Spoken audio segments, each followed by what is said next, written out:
After a decades-long struggle, Toronto's Somali residents could soon officially get a place in the city to call their own.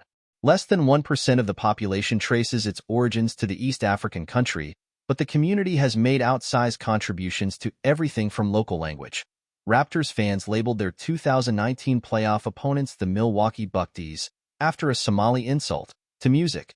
Mogadishu-born Toronto rapper Kanon won a Grammy this year, to politics. Minister of International Development and York Southwestern MP Ahmed Hussein arrived from Somalia as a refugee. But despite all they've brought to the city, members of the predominantly Black and Muslim diaspora say they have faced discrimination and aren't afforded the same social and economic advantages enjoyed by other Torontonians. This month, Council took an important step toward addressing that exclusion when they voted 22-1 to negotiate an agreement with local advocates to advance work on a Somali Centre for Culture and Recreation, SSCR.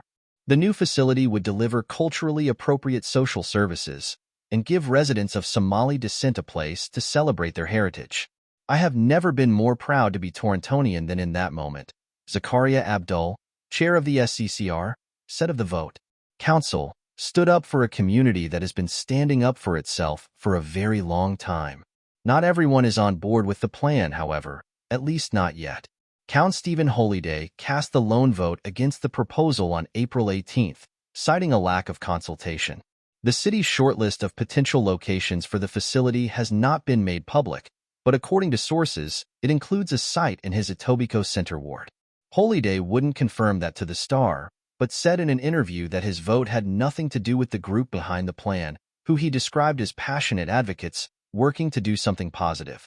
However, he predicted the community center could prove controversial if nearby residents don't feel there is a selection process that involves the community's input. Count Amber Morley, Etobicoke Lakeshore, called Holyday's position disappointing. She warned that holding up the proposal could feed into that feeling of exclusion that many members in the Black community continue to navigate.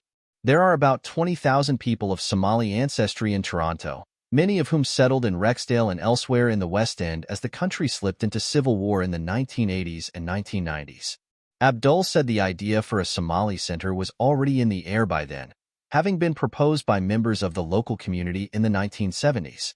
Finally making it a reality would allow Somali Canadians to take part in a Canadian rite of passage that has seen previous waves of newcomers from Europe, South Asia, and elsewhere carve out permanent footholds for themselves in Toronto, he said.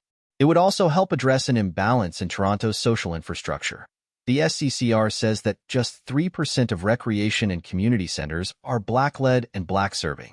Communities need spaces to feel like they are part of Toronto's growth, Abdul said. In consultations, residents said the center should include a multi-purpose recreation space, indoor basketball court, theater, childcare spots, a library, and exhibition space to showcase Somali culture. Hopes for what the center could do for the community are high.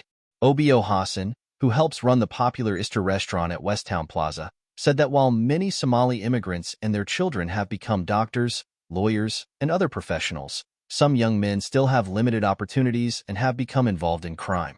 Others struggle with poor physical and mental health. Recreation programs could help stop young people from falling in with a bad crowd, while social workers working out of the center could provide mental health support, Hassan said. We need to have a place where the kids can enjoy going. That hope was echoed by Sarah Siyad, who sells dresses and other goods at a market near Martin Grove Road and Rexdale Boulevard. For almost a decade, she has been organizing with other Somali mothers to prevent youth violence in the community. Their work has inspired Mayor Olivia Chow, who frequently quotes a proverb referenced by the group that asserts when individuals come together, they have the power to mend a crack in the sky. It helps the children, Siyad said about the potential for basketball and other recreation programs that could be run out of the center. Under the council-approved plan, the SCCR is hoping the city will provide land for the facility at a nominal cost, while the group would secure money to build and operate it through fundraising and from the provincial and federal governments. Programming would be geared to the Somali community, but the center would be open to all residents. Chow told council this month that she is wholeheartedly backing the SCCR's funding request and has advised the other levels of government, this is a very important community for you to invest in. City staff are expected to report back to council in June prior to executing a formal agreement with SCCR to provide an update on the proposal. Chow has promised robust consultation as the project moves forward.